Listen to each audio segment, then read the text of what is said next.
మేము బీసీ ప్రతినిధులము, మేము బీసీ నాయకులం అని చెప్పే ఒక్క బీసీ నాయకుడు కూడా స్పందించలేదు.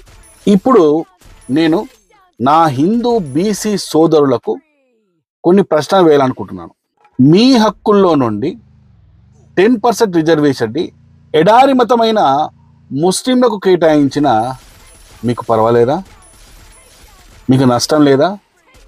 మీకు ఓకేనా?